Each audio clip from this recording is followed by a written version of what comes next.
Bismillahirrahmanirrahim. Assalamualaikum warahmatullahi wabarakatuh. Perkenalkan, nama saya Ajmat Tidam. Saya perwakilan dari kelompok 13 akan membacakan slide makalah yang berjudul Manajemen Risiko Pasar. Langsung saja ke slide ketiga, itu tentang pengertian risiko pasar. Jadi risiko pasar merupakan risiko pada laporan posisi keuangan dari rekening administratif akibat perubahan harga pasar, antara lain risiko perubahan secara keseluruhan dari kondisi pasar, termasuk risiko perubahan harga opsi, risiko pasar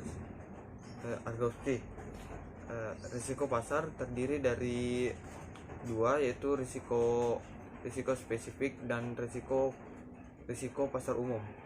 Nah, risiko spesifik adalah risiko yang timbul akibat pergerakan atas surat berharga individual yang disebabkan oleh faktor-faktor yang terkait dengan surat berharga atau penerbitnya.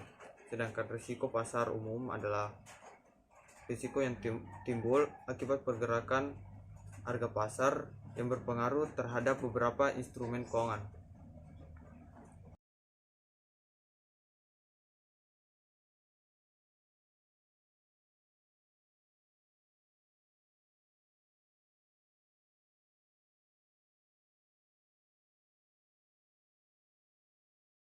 Assalamualaikum warahmatullahi wabarakatuh. Perkenalkan, saya Rizka Srihandayani, NIM 19 2300 088.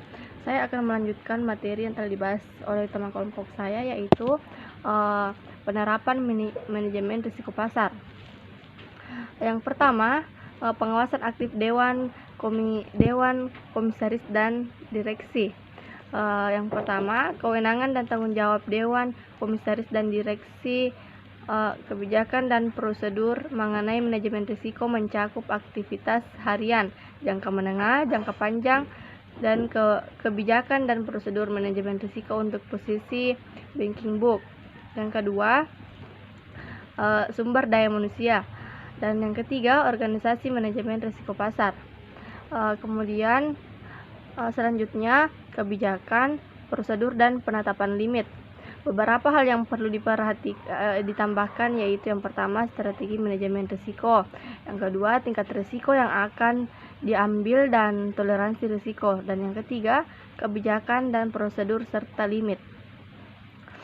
Kebijakan dan prosedur harus memuat yang pertama, kriteria instrumen keuangan yang ditetapkan sebagai trading book. Dan yang kedua, tujuan memiliki posisi trading book dan banking book. Dan yang ketiga, kebijakan pengelolaan portofolio trading book dan banking book. Dan selanjutnya, penetapan metodologi valuasi terhadap instrumen keuangan dalam trading book menggunakan nilai wajar secara harian berdasarkan harga pasar atau harga modal atau teknik penilaian. Kemudian metode pengukuran risiko pasar yang digunakan perusahaan, dan penetapan pihak independen untuk melakukan pengujian dan validasi model pengukuran risiko dan model penetapan harga secara berkala. Dan yang ketiga, selanjutnya, proses identifikasi, pengukuran, pemantauan dan pengendalian risiko, serta sistem informasi manajemen risiko pasar. Yang pertama, identifikasi risiko pasar. Perusahaan harus memiliki proses identifikasi risiko yang disesuaikan dengan risiko pasar yang melekat pada aktivitas bisnis perusahaan, meliputi nilai tukar, ekuitas, dan komoditas. Dan yang kedua, pengukuran risiko pasar. Sistem pengukuran risiko pasar harus menyediakan informasi mengenai posisi outstanding dan potensi keuntungan atau kerugian secara harian. Dan yang kedua, mencakup seluruh ekspor risiko pasar. Dan juga sistem pengukuran risiko pasar itu harus dapat mengakomodasi peningkatan volume ekspor. Dan yang keempat, memperhitungkan ekspor risiko pasar, dan juga memiliki asumsi dan parameter yang terdokumentasi dan dievaluasi secara berkala, dan juga harus didukung oleh sistem pengumpulan data yang memadai. Kemudian selanjutnya pemantauan risiko pasar. Perusahaan harus melakukan pemantauan terhadap kepatuhan limit secara harian dan tindak lanjut untuk mengatasi apabila terjadi pelampauan. Dan juga pengendalian risiko pasar. Tanggung jawab unit pelaksanaan dalam rangka pengendalian risiko pasar antara lain meliputi 1. Rekonsiliasi posisi yang dikelola rangka pengendalian risiko pasar rekomendasi posisi yang dikelola dan dicatat dalam sistem informasi manajemen. Yang kedua, pengendalian terhadap akurasi laba dan rugi,